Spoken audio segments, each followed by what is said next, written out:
Eu luto muitas vezes com algum tipo de desânimo em várias circunstâncias.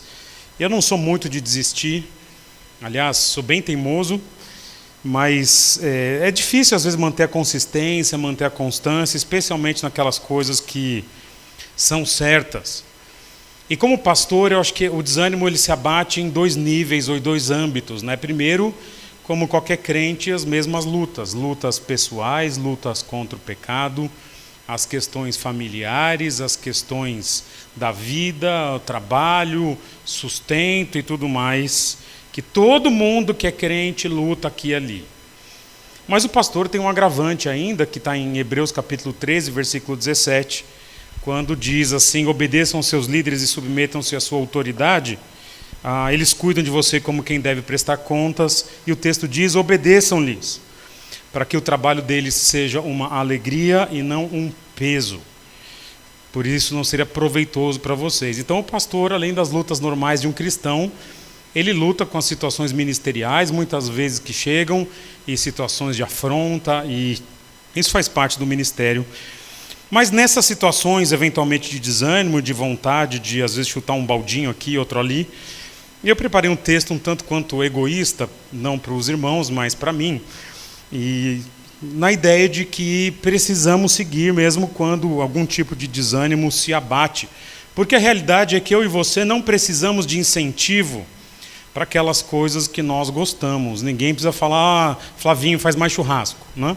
Ninguém precisa perseverar para jogar bola, pelo menos os que gostam de jogar bola, comer sua comida favorita, e aí vai. Mas a realidade é que nós precisamos perseverar naquilo que realmente é difícil, mas que é necessário, e eu menciono santificação, amor, cuidado, oração, da outra face e tudo mais. Então o texto que eu preparei para os irmãos, abra comigo o texto de Gálatas capítulo 6, versículos 7 a 10, Gálatas 6, 7 a 10, aqui olha lá. Para não desanimar é o tema de hoje, e a lei da semeadura como motivação, como motivo para a gente continuar. Gálatas capítulo 6, versículos 7 a 10.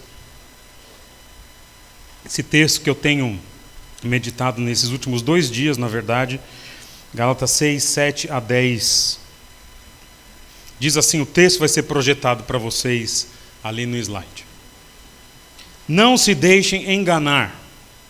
De Deus não se zomba, pois o que o homem semear, isso também colherá. Quem semeia para a sua carne, da carne colherá destruição. Mas quem semeia para o Espírito, do Espírito colherá a vida eterna. E agora vem o versículo que me trouxe essa passagem. E não nos cansemos de fazer o bem, pois no tempo próprio colheremos, se não desanimarmos.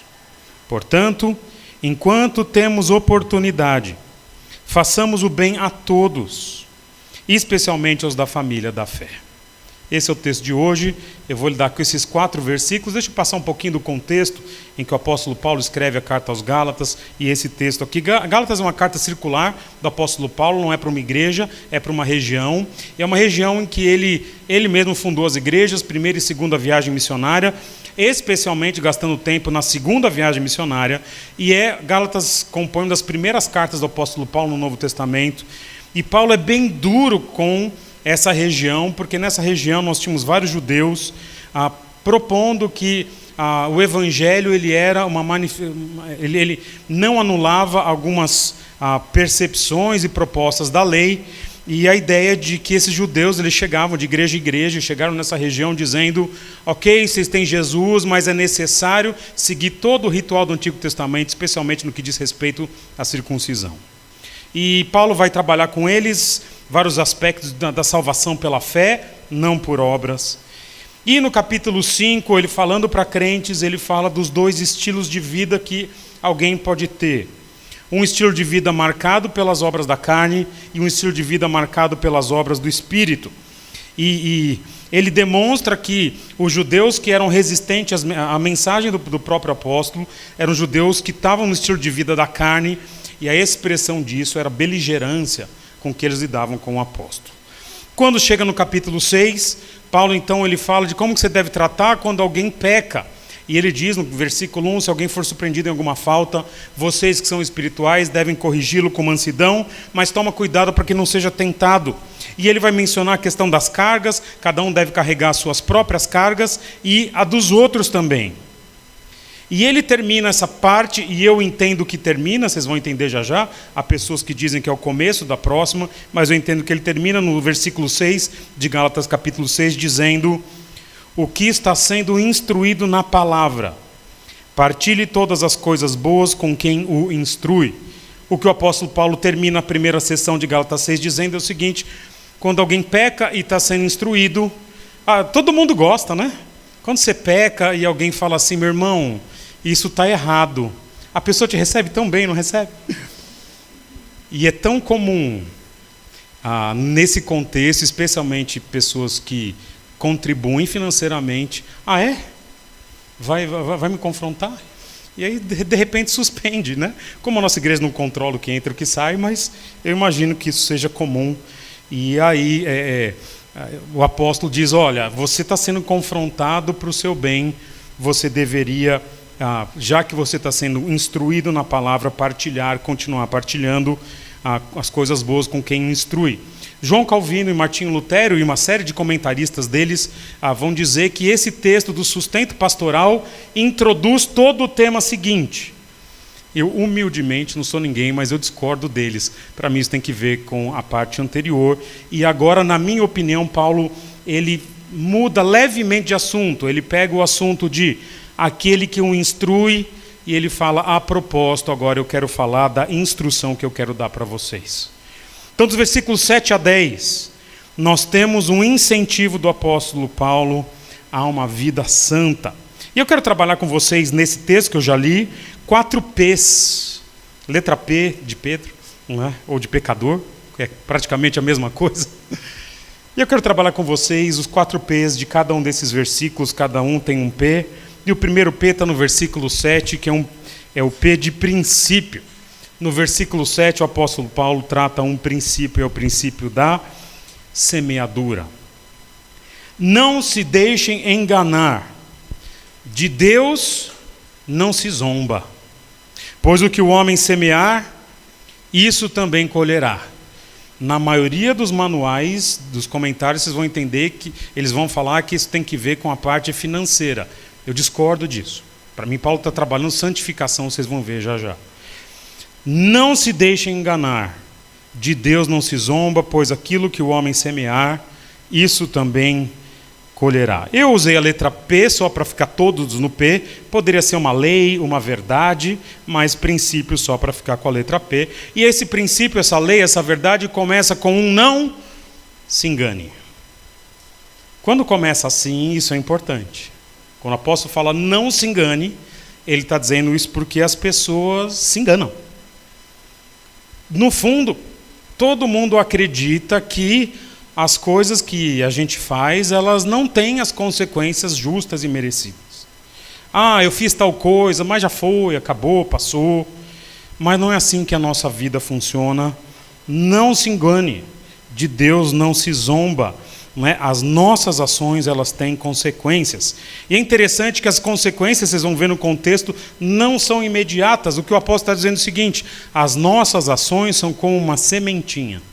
Você coloca lá a semente debaixo da terra. Já plantaram? Já plantaram? Já plantaram com semente? Já plantou? O que você já plantou? O que você já plantou? Fala para mim. Com semente, sem semente. Feijão. Feijão não conta, vai, Raio. Na escola, foi na escola que você plantou, você lembra? Morreu o seu pé de feijão, você chorou depois? Está até hoje lá, né? Está até hoje lá. Que mais que vocês plantaram além de feijão? Que mais? Maçã, na semente? E aí, você plantou, regou e saiu quando, Marlene? 2 semanas, olha que interessante, é isso que eu quero dizer. Você vai lá, eu trouxe aqui, o ChatGPT me deu algumas ideias aqui de tempo. Você vai plantar alface, existe semente de alface, né? Eu tive um pé de alface que virou um arbusto, depois deu semente. Você planta o alface, é bom, hein? 2 a 7 dias já sai aqui. Sabe aquele cabinho assim, sabe? Que sai com dicotiledônio, aqueles dois, sabe? 2 dias. Agora, se você plantar cenoura, 10 a 20 dias, dependendo da época do ano. Então, olha o que eu estou dizendo. E o que eu achei o pior de todos, salsinha. Gosta de salsinha? Gosta? 14 a 28 dias. Você pôs a semente de salsinha, colocou um pouquinho de terra em cima, você vai ficar 2 semanas jogando água. 4 semanas jogando água. E você não vai ver aquele negocinho. Mas sabe o que está acontecendo? Ela está lá. Ela vai vir. Você só não viu. Você está dia após dia. E é isso que o texto está dizendo. Isso vai ser trabalhado melhor depois. A seu tempo, não é só que nasce a planta, vem o fruto. Mas a realidade é que as nossas ações, né, obedecem a esse princípio. São sementinhas que vão sendo colocadas.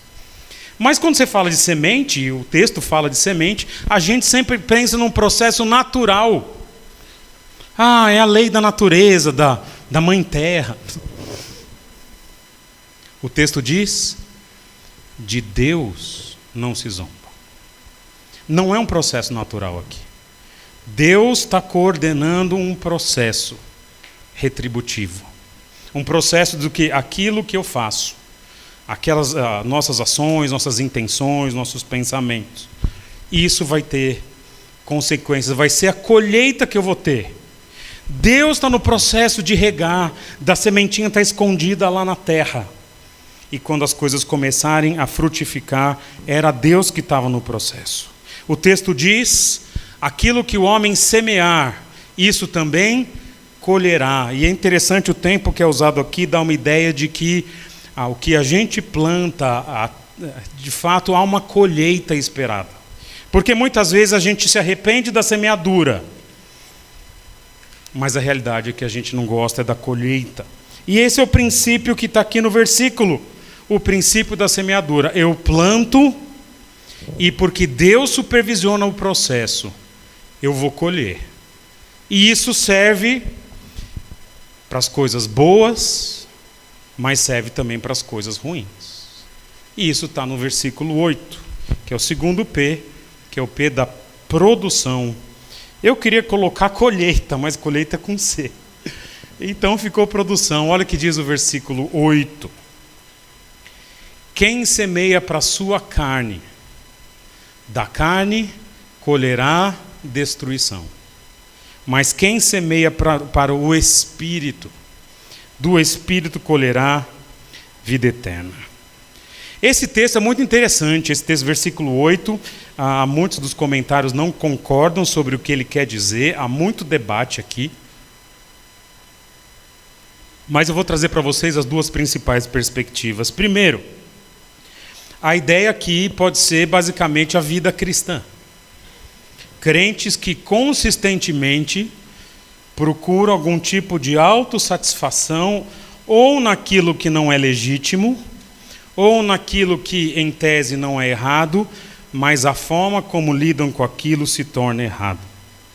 A ideia de que pessoas que buscam sua autossatisfação, um prazer de forma não legítima, elas receberão a destruição. Isso é real, turma. Eu tenho tido que lidar no ministério, nos últimos anos especialmente, mas já desde o começo do meu ministério, eu me lembro logo no primeiro, segundo ano, eu recebi uma ligação de determinada pessoa, e a pessoa disse o seguinte, olha, meu marido, ele bebe, e eu não sei o que fazer, ele bebe muito. Isso já faz muitos anos, são pessoas que não estão mais aqui na igreja. Tenho lidado com irmãos com vício em cigarro, em drogas, em remédio e tudo mais. Veja, é interessante que a pessoa menciona muitas vezes, dependendo do vício, que é algo que não faz tão mal. Mas escraviza, não escraviza? Interessante. Né? Dá um certo prazer, o cigarrinho dá um prazer. Aliás, né, veja, a nossa igreja, vocês sabem, na questão do álcool, nós servimos vinho, inclusive na ceia, não temos uma posição de que beber em si é pecado. O ficar bêbado mas o beber não é pecado na Escritura. Mas Só para vocês terem uma ideia de como a coisa às vezes é um pouco mais complexa. Não é? Sabe aquela pesquisa que todo mundo cita de que se você tomar uma taça de vinho, eu ia falar uma garrafa, né? Mas uma taça de vinho por dia faz bem para a saúde? Essa pesquisa é contestada hoje. Não tenho certeza se é tão bem assim. Você vai ver pessoas falando também no meio da ciência de que o álcool, nenhuma quantidade de álcool, ela é boa para o organismo, que eu tenho minhas dúvidas. Mas veja, pessoa que fuma seu cigarrinho, 30 anos depois, 40 anos depois, começa a sofrer as consequências. Temos irmãos aqui na igreja, histórias que eu conheço, que na juventude fumaram durante 5, 10 anos, e quando vai tirar uma radiografia hoje, o médico sabe, porque houve estrago. Então observa que quem planta para a sua carne, ou para a sua própria satisfação, colherá a destruição. Mas é interessante que o texto diz, quem planta para o Espírito, né? Mas quem semeia para o Espírito colherá a vida eterna. O grande problema desse texto, que eu falei que tem posições, é que os teólogos falam o seguinte, semear para a destruição e semear para a vida eterna parece um pouco de salvação pelas obras, não parece? E aí eles lidam, Gálatas 3, 21 e 22, de que, eu vou ler com você, Gálatas 3, 21 e 22, se você estiver em Gálatas aí, volta aí, que Paulo é muito enfático na carta aos Gálatas em dizer que a salvação não é pelas obras. Então, a lei opõe-se às promessas de Deus de maneira nenhuma, pois se tivesse sido dada uma lei que pudesse conceder vida, certamente a justiça viria da lei, mas a Escritura encerrou tudo debaixo do pecado, a fim de que a promessa, que é pela fé em Cristo Jesus, fosse dada aos que creem. A promessa é pela fé, não pela observância da lei. Então há uma outra leitura desse texto que é possível, e eu achei ela muito interessante, e especialmente teólogos mais reformados têm lido esse texto assim. Olha o que eu vou dizer. Semear para a carne, o texto está dizendo, segundo essa percepção, não provoca a sua ou a minha destruição. O que o texto possivelmente está dizendo é que semear para a carne revela alguém que já caminha para a destruição. E o contrário é verdadeiro. Semear para o Espírito não determina se ou não vai ter a vida eterna. Mas o semear para o Espírito revela que a pessoa já caminha em direção à vida eterna. Em outras palavras, o tipo de semente ou o tipo de semeadura revela o tipo de solo. Veja, não estou dizendo que crente só faz coisas espirituais muitas e muitas vezes. E esses casos que eu trouxe para vocês aqui são crentes. São pessoas que semeiam eventualmente para o mal. Problemas pessoais, problemas morais. Mas na jornada, nesse caminhar, na soma dos anos, na média da vida cristã, ou a pessoa vai para um caminho, ou vai para o outro. E o caminho não é determinado pelas ações, mas ele revela quem a pessoa é. Até porque o argumento de Paulo aos Gálatas é que o crente consegue vencer as suas lutas. Veja comigo Gálatas capítulo 5, versículo 16. Veja o que diz. Gálatas 5,16. Por isso eu vos digo, vivam ou andem no Espírito, e de modo nenhum satisfarão os desejos da carne. Esse texto é muito rico. Está dizendo o seguinte, se a gente vive uma vida de acordo com o Senhor, a gente consegue, em grande medida, vencer o mal. Ele diz, inclusive, de modo nenhum. E ele fala, satisfarão os desejos da carne. Ele reconhece, estão lá, estão aqui. Se nós somos nascidos no Senhor, nós podemos andar no Espírito. E nós não precisamos ceder aos desejos da nossa carne. Porque são desejos que levam normalmente à morte e à destruição. Turma, é muito comum, quando vários dos irmãos e eu também penso assim, quanto às minhas lutas que não são pequenas. O indivíduo chega com ira, com mágoa, com problemas no casamento, situações no trabalho, na igreja, pornografia, namoro misto, ganância, depressão. É muito comum eu fazer essa pergunta e eu faço para mim mesmo. Ontem mesmo eu estava pensando nisso, a respeito de mim. A pergunta que eu faço é, às vezes eu faço diretamente, a pessoa até assusta. Fala, mas você é crente? Você é crente? E muita gente fica brava. Mas é um questionamento legítimo. O apóstolo Paulo fala isso. Romanos 8:8. Quem é dominado pela carne não pode agradar a Deus. Entretanto, vocês não estão sob o domínio da carne, mas do Espírito, se de fato o Espírito de Deus habita em vocês. E se alguém não tem o Espírito de Cristo, não pertence a Cristo. É uma pergunta que eu preciso fazer para mim e para você. Meu ponto é, se nós somos crentes, a gente pode vencer os nossos desejos carnais. Nós temos o auxílio do Espírito Santo, não estou dizendo que é fácil, estou dizendo que é possível. Quando o indivíduo não é crente, e já aconteceu da pessoa falar, eu não sou. Aí eu sei que ele não consegue, por quê? Não é porque falta vontade, é porque falta uma pessoa. Não é porque falta, não tem... Não, o que falta é uma nova natureza. Não tem como. E na medida em que eu, que sou crente, tenho a plena condição de vencer meus próprios desejos e dominar a carne, não faço isso naquilo que é a minha responsabilidade. Então a consequência vai ser algum tipo de destruição. Essa é a realidade. E muito do que a gente recebe muitas vezes são sementes que a gente foi plantando ao longo da vida, não nesse esquema de sementes que agradam a Deus, mas sementes para a sua própria carne. Porque a conversão, ela não anula o processo de semear, ela pode mudar a qualidade da semente, mas é também um processo.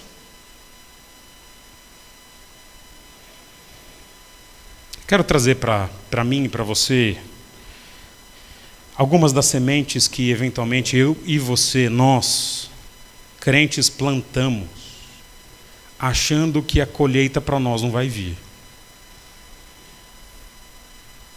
Turma, a semente da ira hoje é o isolamento de amanhã. A negligência do perdão hoje é a colheita do divórcio de amanhã.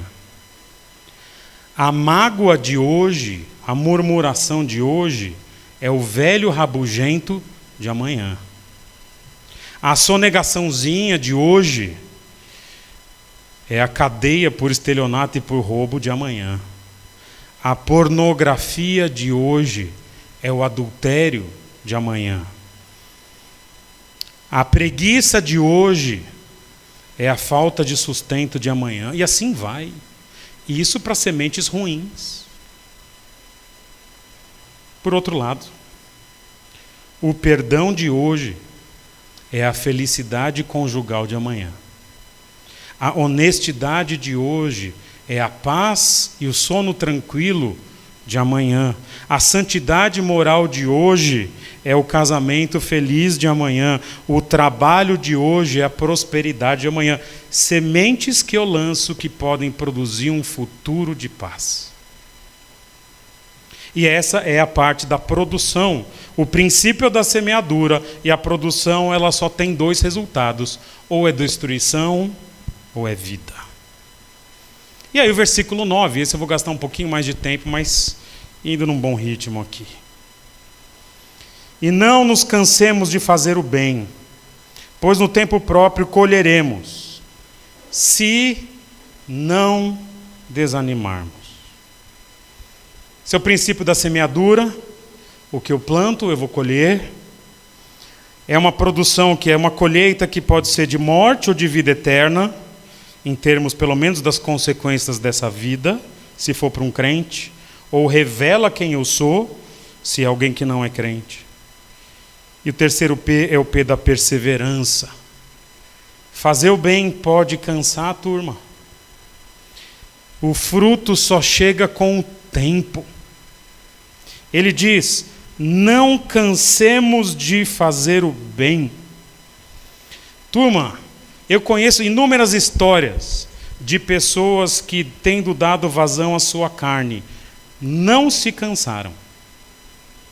Eu me lembro de uma história, já contei isso para vocês em algum momento. O indivíduo bebeu por muitos anos, bebia, acordava 9 da manhã, já estava com a garrafa de pinga no café da manhã. O que acontece? Qual a consequência? 60 e poucos anos, o que dá? Cirrose. Foi internado, estado grave, cirrose nível hard. E aí ele teve que parar de beber ali no hospital. E interessante, isso foi uma pessoa que contou há muitos anos atrás, de outra igreja. E essa pessoa, esse senhor, queria sair do hospital a qualquer custo. E queria muito sair do hospital, e a gente, né, o pessoal da igreja orando, né, quem sabe. E ele, sabe, o pessoal não gosta, ninguém gosta de ficar no hospital, não sei. Né? Até que ele saiu. Assim que ele saiu, adivinha o que ele foi fazer? Foi beber. Porque a gente não cansa do mal. A carne não cansa, a pessoa faz até seu último momento. Mas o texto diz: não cansemos de fazer o bem. Turma, fazer o bem é algo que cansa. Tentar fazer o certo cansa. Uma vez a gente foi lá em Brasília, eu já falei para vocês, o Vale do Amanhecer, é um lugar de bruxaria, de macumba e tudo mais. Vamos fazer uma pesquisa de antropologia. E um dos locais do vale ali, as pessoas ficavam com roupas assim, estranhas e tal, e era um lugar de receber energia. E eu fui visitar esse lugar de receber energia, e era um lugar circular. E eu fui fazer o círculo. Aí a mulher que cuidava do lugar: não, vai por aí. Eu falei: mas por quê? Ela falou: não, aqui você está fazendo o círculo pelo lado errado. Eu falei: e daí? Não, você está indo contra uma correnteza cósmica. Você sabe como eu sou, né? Adivinha? Não, eu falei: não me importa, eu vou fazer pelo lado errado mesmo. Não. Acho que é por isso que as coisas...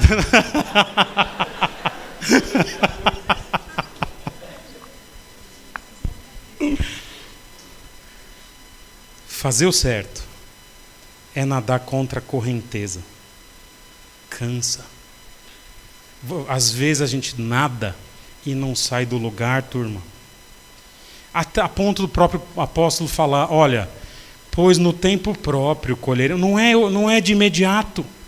É um longo processo que cansa.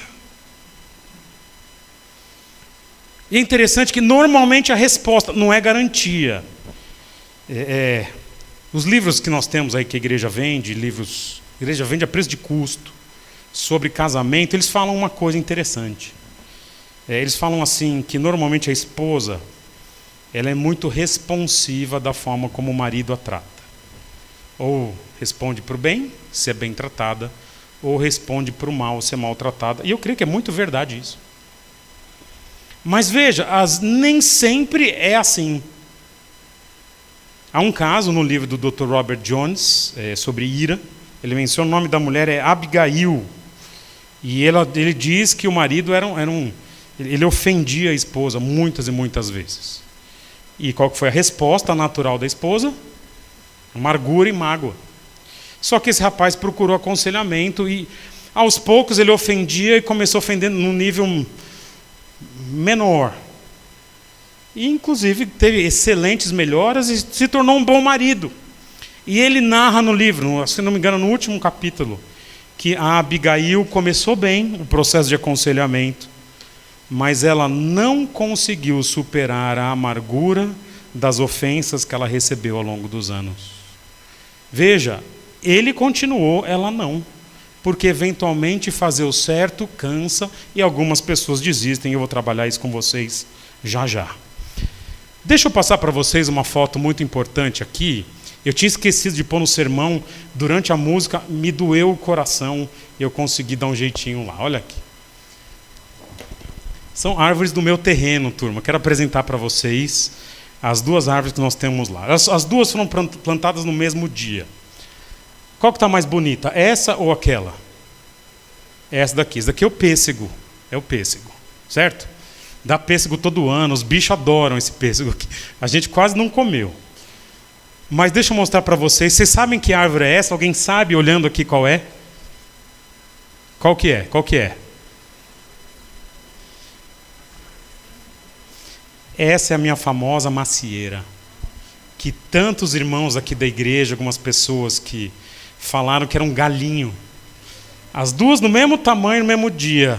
Mas eu quero observar uma coisa para vocês aqui. Observe, o pêssego foi bem, não foi? Tá lindo, né? Tá grande, foi podado, tal. Agora a macieira tem uma coisa que ela normalmente não tem. Ela tá com folha, galera. Ah, começou com folha, daqui a pouco é flor. E depois da flor vem o quê? Sabe por quê? Tá vendo o negócio que tem aqui, ó? Tá vendo? Eu cuidei das formigas. Eu adubei. Eu matei formiga, até fisicamente. Matei as formigas lá. Tô cuidando, porque eu sei que vai chegar o dia em que, em vez de trazer uma foto, eu vou trazer uma cesta de maçãs e distribuir para a igreja toda aqui.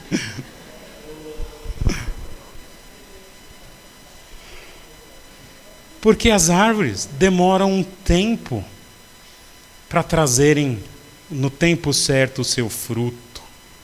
E é isso que o texto do apóstolo Paulo está dizendo. Não cansemos de fazer o bem, pois no tempo próprio colheremos, mas ele coloca uma condição. Se não desanimarmos. E foi por causa dessa frase que eu cheguei no texto aqui. Sim, é possível nadar contra essa correnteza, é um processo cansativo. Há recompensa no tempo certo, pode ser até que seja na próxima vida. Mas essa frase me chamou a atenção. Há pessoas que começam bem, começam o processo, se convertem, vêm, se achegam, falam, Jesus meu Salvador.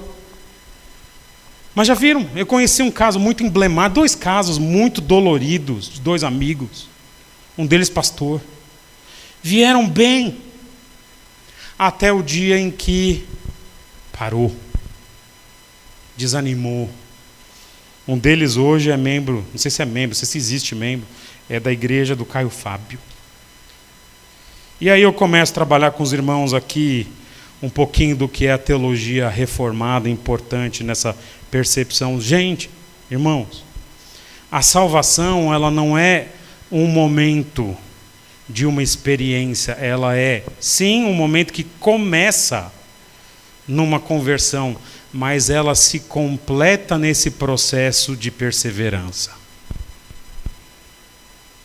O que eu estou dizendo? Há uma teologia hoje chamada de hipergraça, que diz o seguinte: você se converteu, seus pecados passados foram perdoados, seus pecados atuais estão perdoados em Cristo, e seus pecados futuros estão perdoados em Cristo. É verdade, é verdade. Mas a hipergraça vai dizer o seguinte: não há nada que você faça agora que atrapalhe esse processo. Está tudo bem. Não é bem assim, turma. Teologia mais reformada, mais antiga do que essa da hipergraça. Vai mencionar que sim, nós estamos salvos, a salvação é dada por Cristo. A nossa conversão, ela é uma atuação direta e soberana de Deus em primeiro lugar, mas há uma resposta humana em um segundo momento. A gente vai dizer, inclusive, que na teologia dessa reformada, a regeneração precede a fé. Deus faz uma nova criatura e depois eu creio. E essa experiência de conversão, ela é expressa numa vida de perseverança. Nessa perspectiva que nós temos, é este processo de não desanimarmos, que revela se a salvação foi um processo de Deus, ou foi só um mero participar de algum dos benefícios do povo de Deus e da teologia correta. Aliás, Hebreus capítulo 6 tem sido interpretado dentro dessa perspectiva de que aqueles que uma vez experimentaram do Espírito e de vários dos benefícios da conversão e depois caíram e não são, digamos assim, frutas aproveitáveis no reino, a ideia é que essas pessoas são como na parábola do semeador, aquela semente que caiu entre espinhos e entre pedras. Cresceu, recebeu com alegria, mas o tempo veio e para uns foi a perseguição, para outros as belezas e riquezas dessa vida. E eles não deram frutos. Na parábola do semeador, para um reformado, a gente vai dizer, nessa parábola só tem um crente. É aquele que dá fruto, 30, 60, 90 por um. Em Hebreus capítulo 6, é engraçado que depois que você lê esse texto que fala, nossa, será que ele perdeu a salvação? O autor de Hebreus capítulo 6, versículos 7 e 8 diz, mas a terra que produz espinhos e ervas daninhas é inútil e logo será amaldiçoada e seu fim é ser queimada. Ele está dizendo o seguinte, esse que participou de tanta coisa e agora desistiu, nunca foi, a terra dele sempre foi amaldiçoada. Nunca foi dos nossos. Hebreus capítulo 10, versículo 29. Abra comigo esse texto tão bonito e tão terrível. Hebreus 10, 29.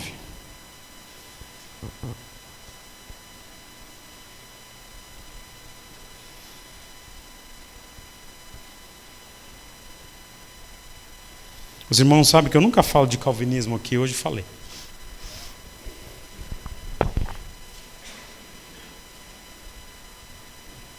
Desculpa, eu falei o texto errado. É o último versículo, é o 39. Vamos ler o 38 e 39.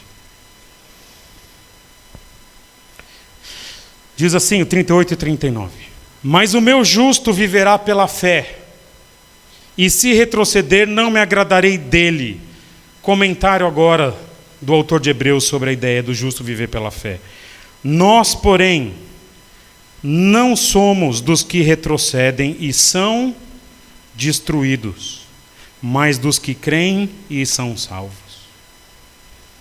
O desistir, o retroceder, ele é uma característica de alguém que nunca passou pelo processo genuíno. E eu quero voltar aqui e falar para vocês o seguinte: esse texto não é sobre vocês, esse texto é para mim. Que algumas vezes na minha vida tive vontade de desistir de tudo isso.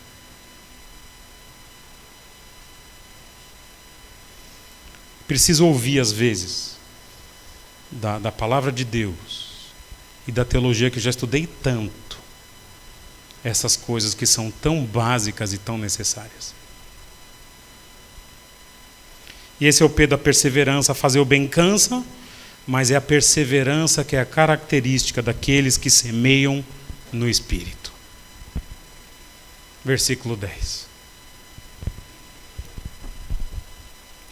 Por isso, ou portanto, enquanto temos a oportunidade, façamos o bem a todos, especialmente os da família da fé. Há um princípio que é da semeadura, de plantar e de colher. É uma produção que resulta ou em morte, ou destruição, ou em vida. É necessário a perseverança para aquele que é crente, embora fazer o bem venha a cansar. A ideia é que nós não podemos parar e desanimar. E nesses pensamentos meio aleatórios que eu estou trazendo hoje aqui, nós temos uma prioridade. Fazer o bem quando ou para quem? A todos. Mas há uma prioridade aqui. Primeiro, aos da família da fé. Interessante que muitos comentaristas, vão falar que esse fazer o bem significa, mais uma vez, sustento. Eu creio que envolve sustento pelo próprio contexto. Mas a ideia é que, sim, o cristão ele deve trabalhar em favor de todos. Servir, amar, cuidar, dar outra face, não ofender, ajudar financeiramente. Mas há uma prioridade. Primeiro os da família, não de sangue, que é o intuitivo meu e seu. Filho, a gente doa tudo. Não, o texto diz, a prioridade não é essa. A prioridade é os da família de Deus, a família da fé. As pessoas com quem nós deveríamos exercitar em primeiro lugar o caráter cristão são os da família da fé. E lembrando que aqui nesse contexto as igrejas são nas casas. As pessoas não é uma reunião por mês nas casas, que nem a gente.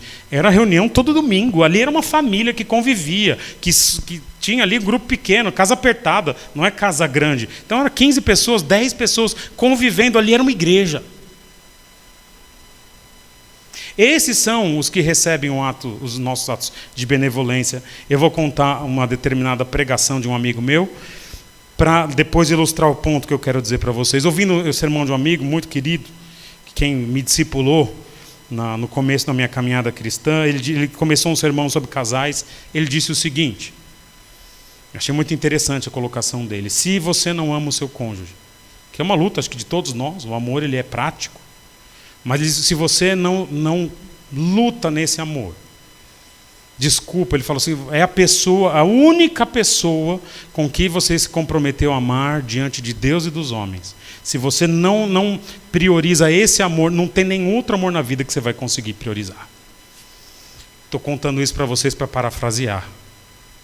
Se a gente não cuida da família da fé, nossos irmãos em Cristo, aqueles que nós fomos redimidos juntos, aquelas pessoas que Deus colocou no nosso caminho numa igreja, quem que nós vamos amar nessa vida? Se eu não tenho disposição de amar meu próximo crente, quem que eu vou amar nessa vida? Veja, o texto não anula o cuidado com as pessoas de fora, mas eu devo priorizar. Eu tenho uma situação que recorre, às vezes eu conto para a Dani, para as crianças, eu recebo, na época da pandemia, nossa igreja ajudou um ou outro, da igreja e fora da igreja, com recursos, porque a pandemia teve aquele negócio de sustento e tal, e alguém me procurou uma vez e falou, Pedro, eu tenho uma família passando muita necessidade, a sua igreja pode ajudar, e nós demos algumas cestas básicas.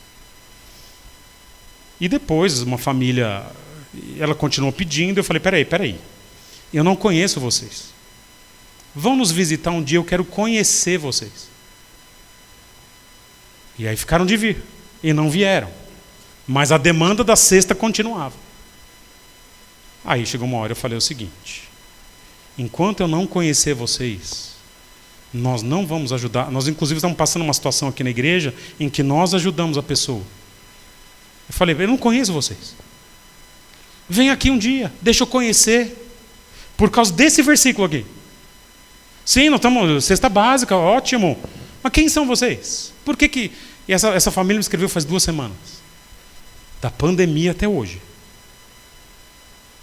E eu falei, mantemos a nossa política de trabalhar primeiro os de casa e, se possível, os de fora. Mas eu quero conhecer vocês. Some. Meses. Depois pede cesta básica de novo. Porque esse princípio, eu posso ajudar. Eu não sei se eu devo ajudar, eu quero te conhecer. Esses daqui eu devo ajudar. São os da família da fé.